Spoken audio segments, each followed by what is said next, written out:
Shalom. Selamat sore. Mengucap syukur dan terima kasih kepada Tuhan Yesus Kristus yang masih memberikan kesempatan kepada saya dan kita semua bisa berkumpul tempat ini bersama-sama memuji nama Tuhan, memuliakan nama Tuhan. Itu bukan karena kebetulan, itu bukan karena gagah kita, bukan karena kuat kita, tetapi itu karena kasih karunia Tuhan yang terus dilimpahkan dalam kehidupan kita. Amin. Saya juga menyapa yang saat ini yang ada di rumah, yang menyaksikan secara online, secara live streaming. Biarlah Bapak Ibu Saudara Tuhan yang di rumah mendapatkan berkat selama ibadah di tempat ini. Terima kasih. Saya juga mengucapkan terima kasih kepada Bapak Gembala, juga staf pengembalaan, penatua, pelayan-pelayan Tuhan, juga semua jemaat GKI Suara Kristus Surabaya yang masih memberikan kesempatan kepada saya atau kita, karena kita beriman datangnya, diberikan kesempatan sama-sama melayani Tuhan di tempat ini. Amin. Oke, perkenalkan, nama saya Agus Yuswanto. Saya asli dan dari Mojokerto. Saya kelahiran 1981. Masih muda. Berarti umur saya berapa? 41. Ya. Saya dikaruniai seorang putri yang saat ini masih menempuh perkuliahan di salah satu universitas di Surabaya. Saya juga kenal sama Pak Pendeta Willy ini sangat luar biasa. Saya masih ingat hambanya ini pernah memberkati kami. Ya. Satu, keyboard. Dulu kami jadul ibadahnya. Kami berpindah-pindah. Pak Willy pernah berapa kali diundang ke sana untuk membagikan berkat firman Tuhan. Akhirnya dia memberikan berkat keyboard. Dari keyboard itulah dulu kita gitar-gitaran biasa. Dari keyboard itu akhirnya kita terpaksa bermain, belajar. Ini teman-teman kita ini ya setiap sering kita kumpul latihan keyboard. Tidak apa-apa, masalah tangtung. Penting kita belajar. Sampai sekarang kita ibadah pakai keyboard. Ya, terima kasih Pak Willy. Dan yang kedua sound system. Ya, besar. Sekali lagi, waktu itu ibadah kami pindah-pindah. Dari rumah ke rumah itu ada 5 rumah. Karena waktu itu kami bermasalah. Kami mendirikan tempat ibadah. Orang kampung itu sudah setuju. Kami datang ke rumahnya minta tantangan. Semua minta tantangan. Dikasih welcome, terbuka, dikasih izin. Tetapi ada salah satu tokoh yang tidak setuju. Akhirnya ribut. Kami dipanggil. Kami harus menghadap ke musbida. Di situ disidang. Singkat cerita, soundnya itu terlalu besar, Pak. Tetapi akhirnya kami beli Om Ferry, ya, itu di belakang, beli Tosa, Pak. Tidak tahu terpaksa atau tidak. Ya, akhirnya kita terpaksa beli Tosa. Ya dipakai, Pak. Sampai sekarang Pak masih dipakai, walaupun di tempat permanen. Puji Tuhan. Saya percaya itu berkat Tuhan dan diberkatkan kepada kita, dan kita juga bisa memberkati oleh jemaat. Amin. Puji Tuhan. Mari saat ini kita akan sama-sama belajar firman Tuhan, yaitu dengan tema menjadi murid yang berkualitas. Menjadi murid berkualitas itu gini, simpelnya aja. Murid yang kuat dan kokoh, setia, walaupun dalam situasi keadaan apapun, dia tetap melayani Tuhan, mengikut Tuhan, sampai akhir hidupnya. Nama Tuhan dipermuliakan. Murid yang berkualitas itu berbicara tentang mutu. Kalau di dalam KBBI, Kamus Besar Bahasa Indonesia, kualitas itu berbicara tentang mutu. Sesuatu yang baik, sangat baik. Jadi murid yang berkualitas berarti murid yang bermutu. Murid yang lebih dari murid yang lain, punya nilai plus. Kita buka ayat Alkitab kita dalam Kisah Para Rasul pasal yang ke-20.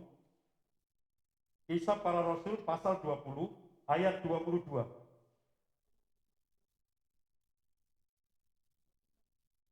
Bapak, Ibu, Saudara semua jemaat Tuhan, menyimak setiap ayat dan saya bacakan. Sudah ketemu, katakan amin.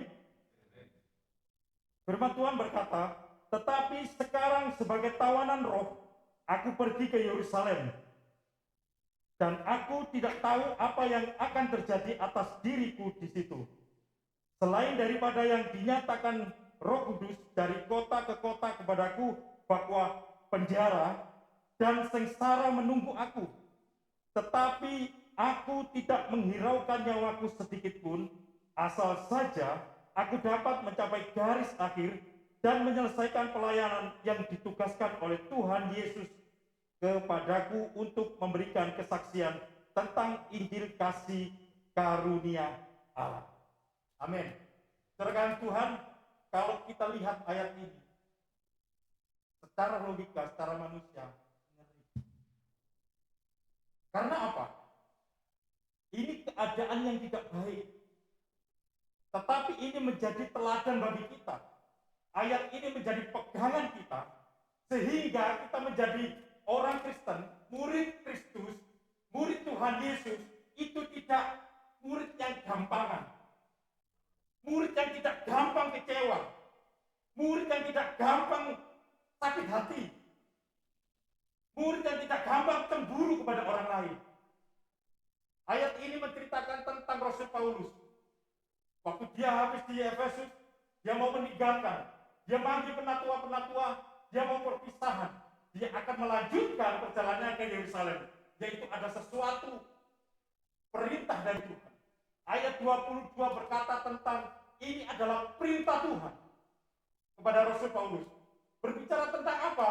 Yaitu menjadi saksi bahwa Yesus Kristus itu adalah jalan, kebenaran, dan hidup.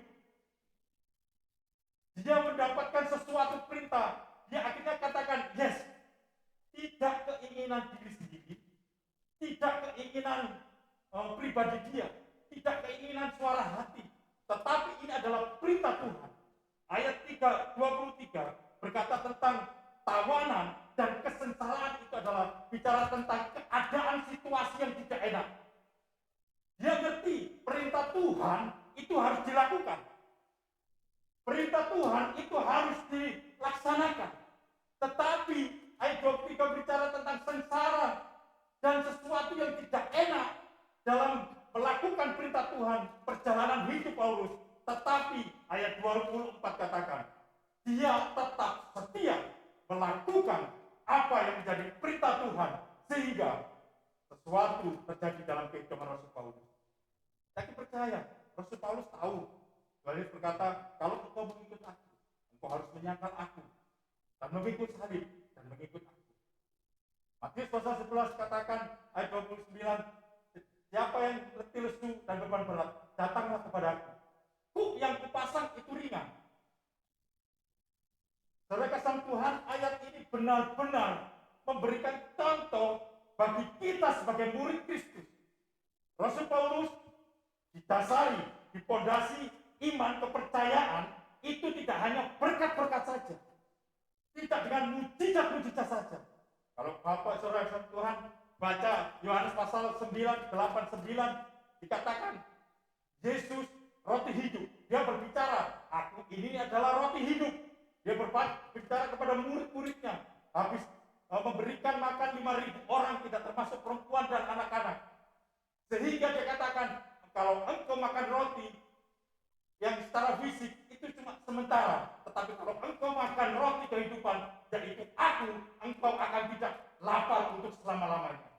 Ini mendidik apa? Yaitu supaya mereka percaya kepada Tuhan dalam situasi kondisi apapun. Tetapi mereka, pasal 9, banyak murid-murid meninggalkan. Yaitu kepingin gini, seperti bangsa Israel. Makanan itu turun dari surga. Tidak usah kerja. Pokoknya berkat. Maaf, saya tidak alergi berkat. Saya tidak alergi mujizat. Sampai sekarang pun saya berdiri, ini adalah mujizat Tuhan. Saya sampai di sini itu adalah berkat Tuhan. Jadi tapi kita fokusnya itu tidak berkat dalam hidup ini. Fokusnya itu tidak hanya mujizat saja, tetapi fokusnya adalah melakukan kehendak Tuhan dalam kehidupan kita. Tadi kita dalam present and worship dikatakan, mari saat ini kita mengundang hadirat Tuhan. Kalau kita bicara tentang mengundang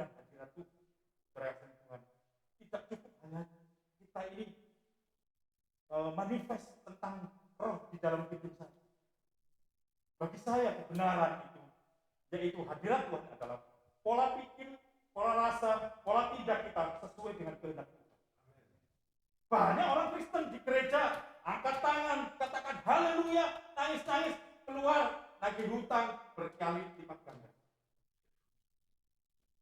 Banyak di gereja haleluya, haleluya, haleluya. Ceritanya apa? Dia tidak mengasihi orang tuanya.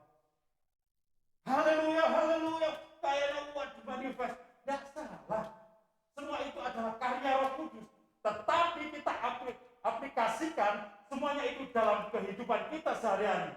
Jadi hadirat Tuhan itu adalah pola pikir, pola rasa, pola tindak kita sesuai dengan kehendak Tuhan. Siapa Rasul Paulus? Kita baca pasal Kisah Para Rasul pasal 12. Maaf, Kisah Para Rasul pasal 22 ayat 3.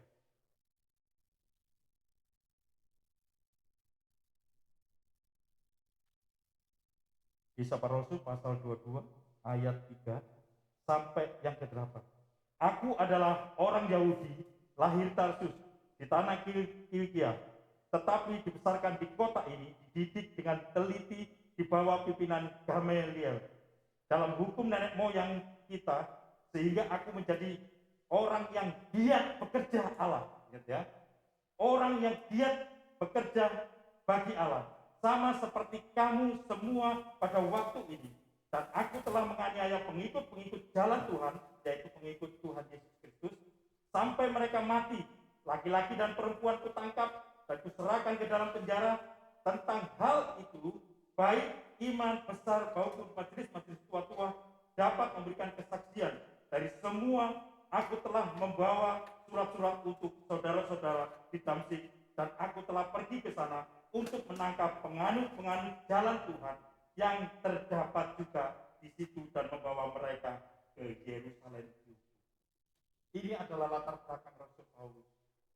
Kalau kita lihat dari pasal 20 ayat 22, 23, 24 tadi, itu sangat berbeda. Memang dia melakukan giat bekerja untuk Allah, melakukan hukum Taurat, yaitu menganiaya orang-orang yang percaya kepada Tuhan Yesus. Dia pikir gini, orang yang percaya kepada Tuhan Yesus itu adalah orang kafir. Orang yang percaya Tuhan Yesus itu adalah orang-orang yang menduakan Tuhan. Saya yakin percaya Rasul Paulus ini apal tentang hukum 10 hukum Taurat di dalam Keluaran pasal 10. Jangan menyembah selain aku, jangan membuat patung dan menyembahnya. Janganlah engkau menyebut Allah sembarangan. Kuduskanlah hari Sabat, di mana 6 hari aku bekerja menciptakan, dan 7 hari itu aku berhenti, dan itu khusus kau kuduskan untuk menyembah aku. Dan selanjutnya, hormati orang tuamu, jangan berzina, jangan membunuh, jangan mencuri, jangan memiliki harta orang lain atau menjadi dusta. Rasul Paulus sangat mengerti hukum Taurat karena dia adalah orang Yahudi, orang Farisi. Sehingga dia giat menganiaya jemaat. Tetapi kalau dia ditangkap Tuhan, dia ketemu dengan Tuhan melalui sinar, dia rebah, katakan, Saulus, Saulus, kenapa engkau menganiaya aku? Dia katakan, Tuhan, kapan aku menganiaya engkau? Itu orang-orang yang kau aniaya. Dia langsung bangunlah, dan kau akan bertemu dengan anaknya. Kata-kata ini, orang-orang pengikut-pengikut yang dianiaya. Dalam arti, kalau kita lihat, apakah Rasul Paulus pernah menganiaya Yesus? Tidak. Tetapi pengikut-pengikut Tuhan. Ayat ini menggambarkan, jangan takut, jangan pernah gentar, jangan pernah mundur, jangan pernah kita tenggelam, jangan pernah kita jatuh, tetapi kita terus maju. Kalau kita melakukan sesuatu perkara-perkara sesuai dengan firman Tuhan, dengan kebenaran-kebenaran firman Tuhan dalam kehidupan kita, yakin percaya Tuhan akan menyertai kita. Kalau banyak orang itu jahat kepada kita, sebenarnya dia jahat kepada kita. Hari saat ini kita mau belajar. Rasul Paulus mempunyai sesuatu hal fondasi hidupnya, imannya, kepercayaannya tidak hanya berkat dan mujizat saja, tetapi dia percaya salib, melakukan kehendak Tuhan, memuliakan nama Tuhan, itu yang ada di dalam kehidupan. Mari saat ini jemaat-jemaat tempat ini, jangan kita menjadi orang Kristen hanya minggu duduk di sini. Jangan cuma ada persekutuan kita semangat, tetapi kita bekerja, berbisnis, apapun yang saat ini dipercayakan pada kita semangat. Dalam situ kita melakukan kebenaran-kebenaran firman Tuhan. Yakin percaya, semua itu kalau kita kerjakan, Tuhan kita menyertai kita, karena Dia adalah Allah Immanuel. Amin. Mari saat ini, kalau kita perhatikan sampai Rasul Paulus pun ditaruh duri dalam daging. Apa itu? Penyakit. Tetapi dia tetap semangat. Tetapi dia tetap tidak mengurangi semangat pelayanannya dalam kehidupannya mengikut Tuhan. Dia tidak menyerah. Aku sudah berdoa kepada Tuhan 3 kali tidak dijawab. Katakan, cukuplah kasih karunia. Tetapi di dalam kelemahan itulah kekuatan. Dalam arti apa? Seizin Tuhan, yakin percaya, semuanya akan indah pada waktu. Amin. Kita mari sama-sama, jangan pernah takut. Kalau takut ada, tapi hidup dalam ketakutan jangan pernah. Amin. Bagaimana kita menjadi murid yang berkualitas? Yang pertama adalah kita harus memprioritaskan Tuhan atau mengutamakan Tuhan. Kita buka di dalam ayat yang sering kita baca di dalam Injil Matius pasal yang ke-6 ayat yang ke-33. Kita baca sama-sama. Karena ayat ini sering sekali dibaca. Injil Matius pasal 6 ayat 33. Yang sudah ketemu kita baca sama-sama dengan hitungan ketiga. 1, 2, 3. Tetapi carilah dahulu kerajaan Allah dan kebenarannya, maka semuanya itu akan ditambahkan kepadamu. Amin. Terkasih Tuhan, saya pernah diskusi dengan hamba Tuhan, pelayan Tuhan, push gospel, orang-orang pengusaha bisnis. Saya sharing dengan ayat. Jawabannya semua sama. Ayat ini menceritakan waktu kita bangun pagi, bersyukur kepada Tuhan, berdoa kepada Tuhan, minta sesuatu. Biarlah pada pagi hari ini sebelum aktivitas, Tuhan Kau berkati usaha kami, Kau berkati pekerjaan kami, Kau berkati usaha kami, Kau berkati pelayanan kami. Apapun yang kami lakukan sepanjang hari ini Tuhan, Kau berkati. Yes. Cari dahulu kerajaannya. Tetapi banyak lupa orang-orang kebenarannya tidak pernah dicantumkan dalam hidupnya. Memprioritaskan Tuhan, mengutamakan Tuhan, berarti juga melakukan kebenaran-kebenaran firman Tuhan. Sampai saya curiga, karyawannya cerita. Itu sebelum sharing itu, saya sudah tahu kalau pabriknya itu tidak beres. Tapi dia doanya, Tuhan Kau berkati usaha kami, pabrik kami, Tuhan usaha kami dalam nama Tuhan Yesus. Terkesan Tuhan tahu nggak pabriknya nggak beres. Masalahnya tidak sesuai dengan komposisi yang diinginkan. Kalau ada perpajakan, semua disuruh delik. Cuma sebagian yang ditunjukkan. Dengan karyawan pun dia tidak kaya. Yang dimaksud ini adalah carilah dahulu kerajaan dan kebenarannya. Seharusnya kita berdoa, Tuhan, Kau berkati usaha kami, Kau berkati Tuhan pabrik kami, Kau berkati karyawan-karyawan kami. Amin. Seharusnya semuanya itu harus kita tunjukkan dalam setiap kehidupan, praktek di dalam setiap kehidupan. Harus benar, perkataan benar, pabrik benar, bahan benar, semuanya tidak merugikan orang lain. Tujuan kita hidup itu apa sih? Apakah kita menjadi kaya? Menjadi kaya bukan tujuan. Kita menjadi pejabat bukan tujuan hidup. Kita menjadi pendeta bukan tujuan hidup. Tujuan hidup kita apa? Menjadi berkat. Di saat kita melakukan firman Tuhan, melakukan kebenaran firman Tuhan, yakin percaya orang banyak melihat hidup kita. Kita tidak ngomong Yesus, oh kamu orang Kristen.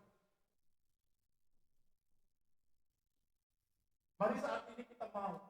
Orang yang memprioritaskan Tuhan, mengutamakan Tuhan, pasti melakukan kebenaran-kebenaran Tuhan. Orang yang memprioritaskan Tuhan, mengutamakan Tuhan, berarti mengandalkan Tuhan di dalam kehidupannya.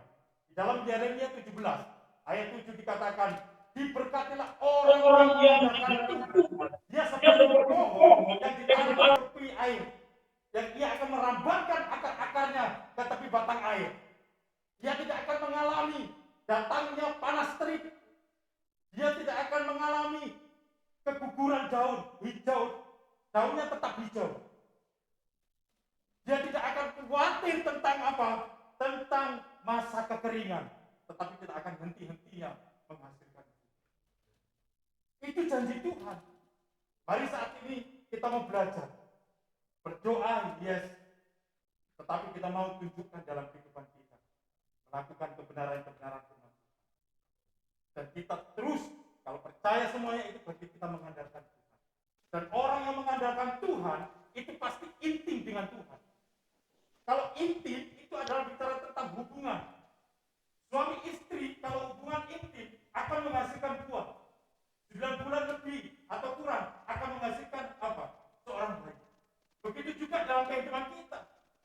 Kalau kita intim dengan Tuhan, yakin percayalah, waktunya itu pasti tepat dalam hidup kita.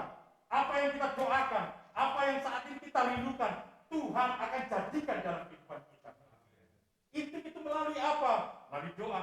Karena doa itu adalah komunikasi dengan Tuhan. Berdoa itu adalah nafas orang percaya. Doa itu adalah sesuatu bicara kepada Tuhan. Dan yang kedua melalui praise and worship, pujian dan penyembahan. Pernah Bapak Saudara Tuhan, firman Tuhan dikatakan, kalau engkau berdoa, masuk lagi dalam kamar, tutuplah pintu, dan di situ berdoa. Bapamu yang di surga akan mengetahui. Saya pernah mengalami sesuatu berdoa dengan nangis. Rasanya itu Tuhan, anakku ini Tuhan, Tuhan ampuni kami Tuhan, aku meregahkan hati Tuhan, nangisnya air ini tidak keluar dari mata, sampai dari gigi. Ayat ini berbicara apa? Dalam situasi kondisi apapun, kita di gereja seharusnya cara kita berdoa memuji Tuhan itu sama dalam hadirat Tuhan. Ini melalui doa, melalui praise and worship, pujian penyembah, dan ketika itu melalui baca firman. Firman Tuhan katakan, waktu Tuhan yang ubahlah, dicobai oleh iblis, ubahlah batu ini jadi roh. Jawabnya Tuhan Yesus, orang hidup tidak jadi roh, tetapi dari bagian. Dalam Yohanes pasal pertama dikatakan, pada mulanya adalah firman, dan firman itu bersama-sama dengan Allah. Firman itu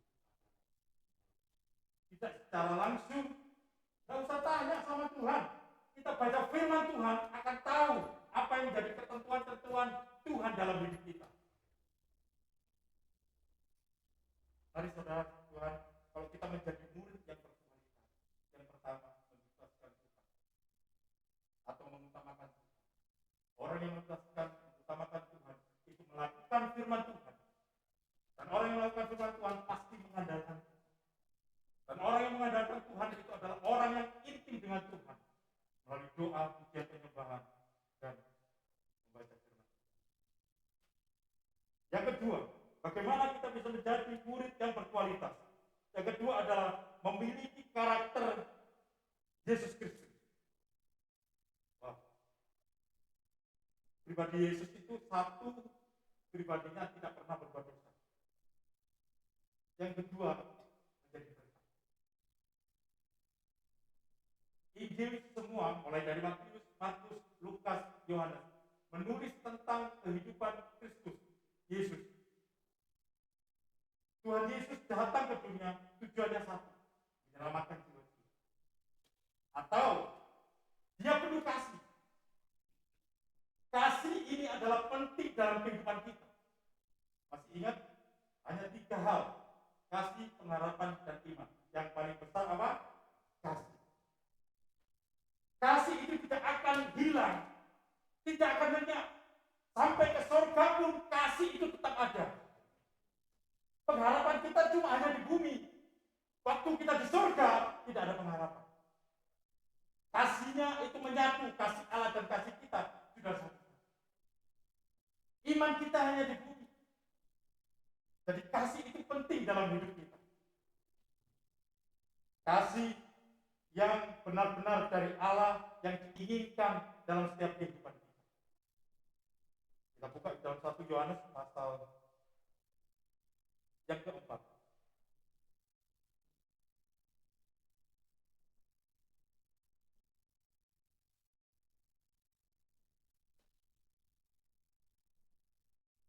Saya bacakan ayat 19, ayat 20.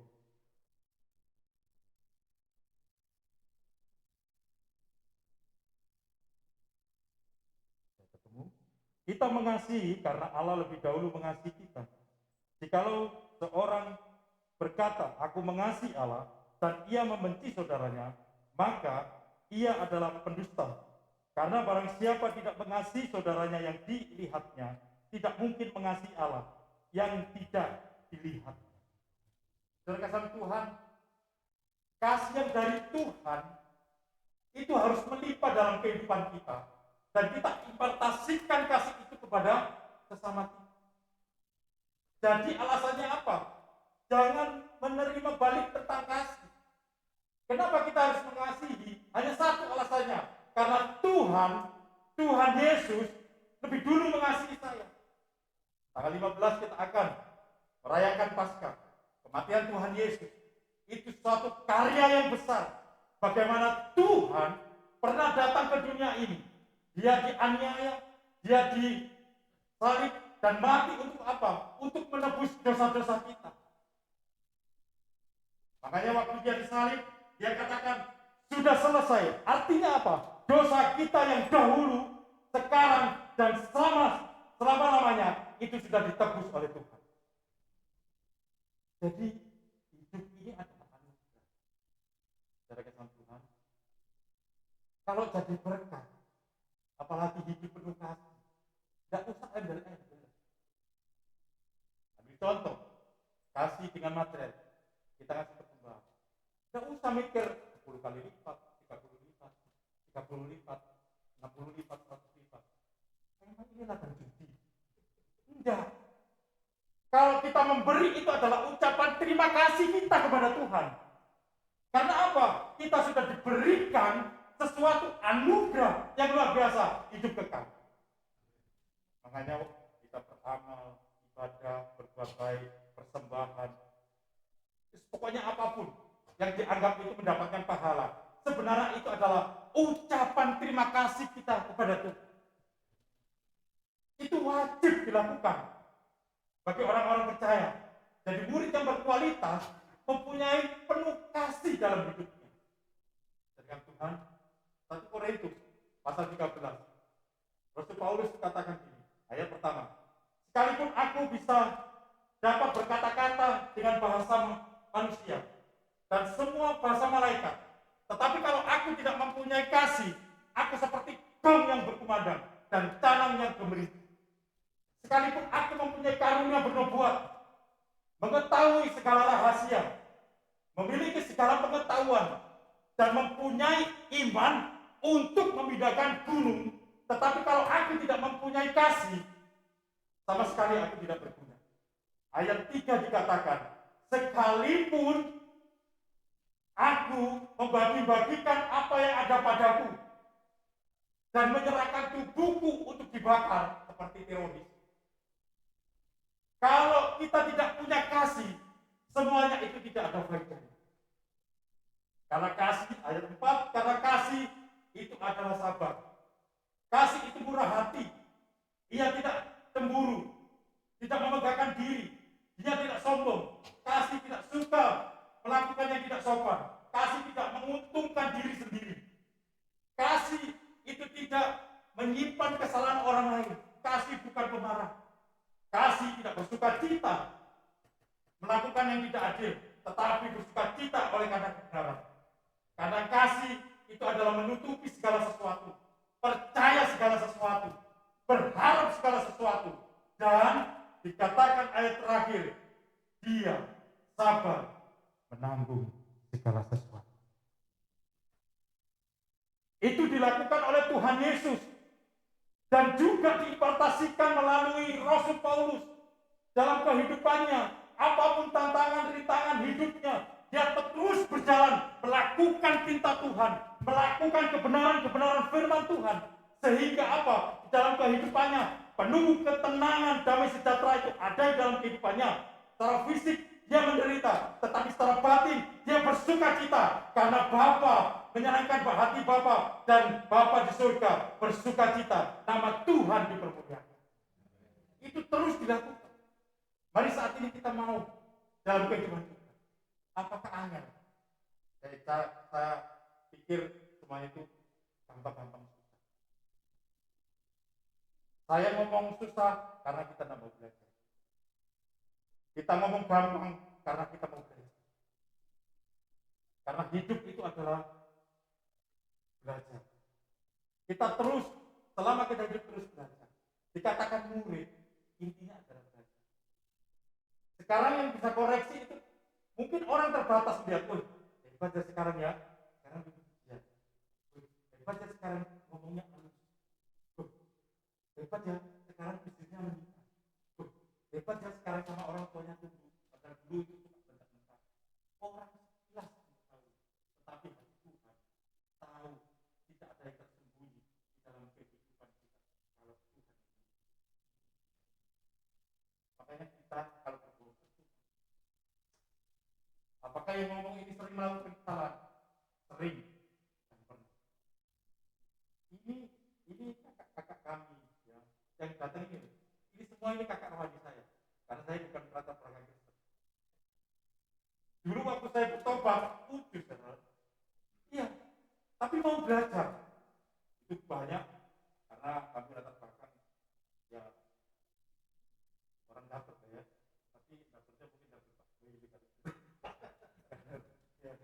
ya, saya itu sampai anak saya lahiran itu nggak bisa nunggu karena saya di penjara Jakarta.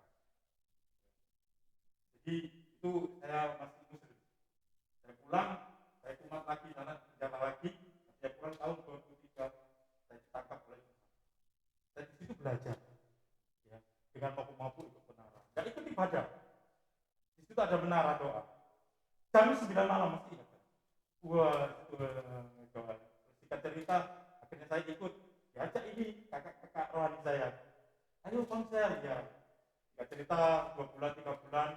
Makanya ini pengalaman. Kalau dalam ibadah, kalau dalam pembelajaran, jangan melayani dunia. Kalau bisa belajar dulu konser. Dipersekutuan. Karena apa? Itu memberikan sesuatu hadirat secara khusus. Karena semua itu perlu pembelajaran. Nah, di situ saya konser. Saya kan bisa gitar. Kalau lagunya saya tidak apa. Gitar ya. Tidak cerita, tidak ada pujian saya. Sampai pernah saya diketawain, tapi saya tidak sadar kalau ngomong saya salah. Ayo saudara Tuhan, mari saat ini kita berdiri sendiri. Mari kita berdiri sendiri. Ketawa semua, tapi aku itu aja ya, namanya semangatnya.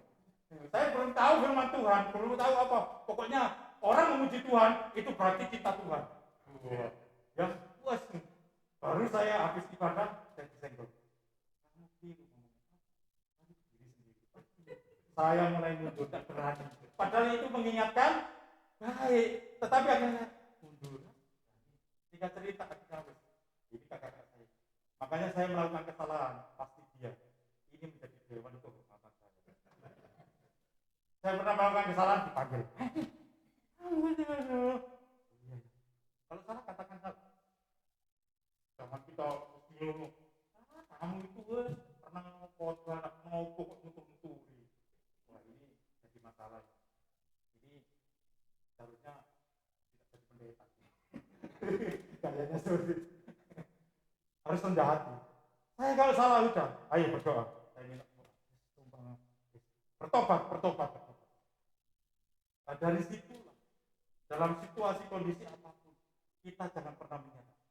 Masih ingat, murid yang berkualitas, dia tetap teguh, dia tetap kuat, tidak pernah menyerah, walaupun keadaan situasi kondisi apapun, kita tetap melayani Tuhan, percaya Tuhan sampai akhir hidup kita. Seperti Rasul Paulus, seperti Tuhan Yesus. Kita percaya bahwa segala sesuatu memang tidak ada yang indah di dunia ini. Indahnya cuma sementara, tetapi yang percaya, kelak kita akan mendapatkan mahkota kehidupan bersama-sama dengan Tuhan Yesus Kristus di surga nanti. Berikan tepuk tangan buat Tuhan kita. Hari saat ini saya ajak jemaat Tuhan di tempat ini.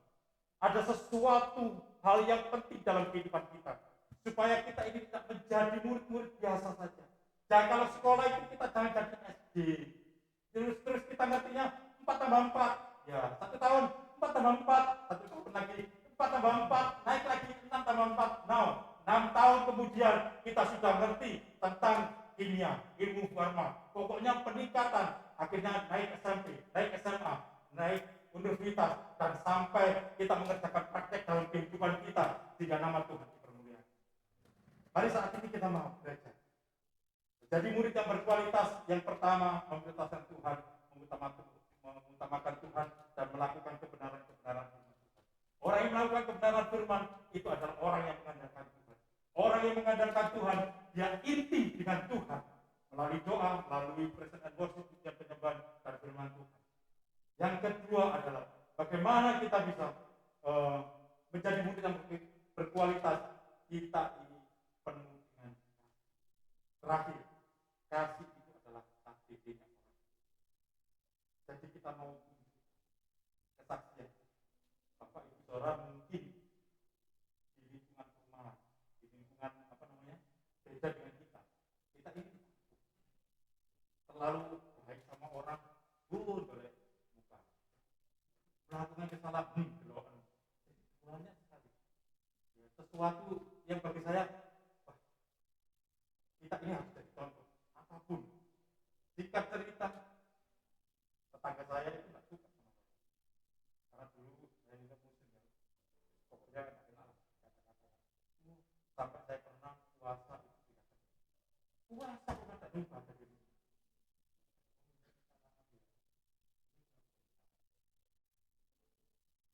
Pokoknya saya lupa. Jika cerita dia sakit. Pertama dia tidak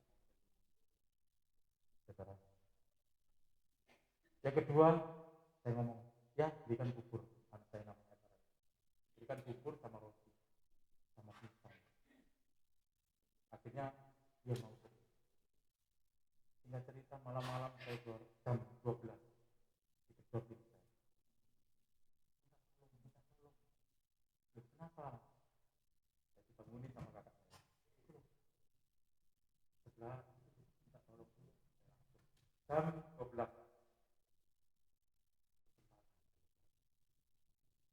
Saya tidak ngomong, ayo percaya Tuhan Yesus, bertobat. Dengan hal saya datang, saya rangkul, saya lihat, Bapak ini tidak dibawa ke rumah saya, kita lihat.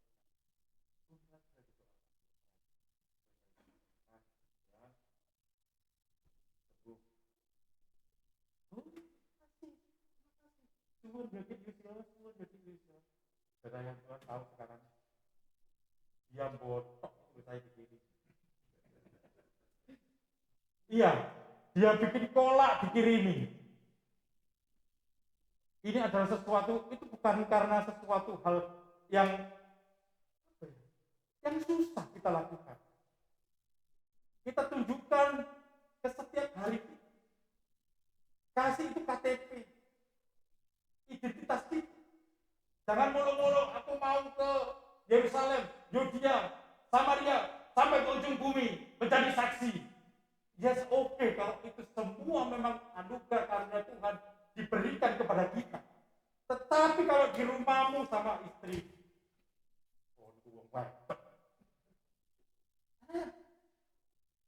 rambut itu ya disempir-sempir sama di salon. Padahal perempuan itu dengan sesuatu kata-kata yang lembut, dia pasti akan berkata, dia ngerti nggak cintaku sama kamu? Tidak pernah terjadi. Itu tidak. Itu kita tunjukkan pada suami kita. Wah, Pak, apa itu? Yuk, kita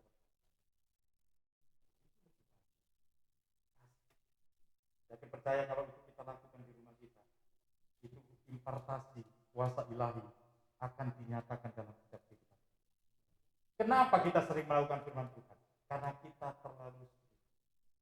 Baca firman Tuhan, lakukan. Jadi lakukan terus. Jadi semuanya itu akan otomatis kita lakukan dalam kehidupan kita. Mari saat ini kita menjadi murid yang berkualitas. Seperti Rasul Paulus tidak pernah menyerah dalam situasi kondisi apapun. Dia tetap berjalan maju, mengerjakan pekerjaan Tuhan, perintah Tuhan, melakukan kebenaran-kebenaran dalam kehidupan kita.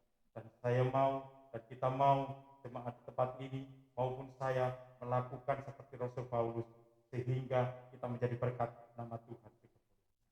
Tuhan berkati. Mari saat ini kita mau duduk kepala, kita nyanyikan satu pujian.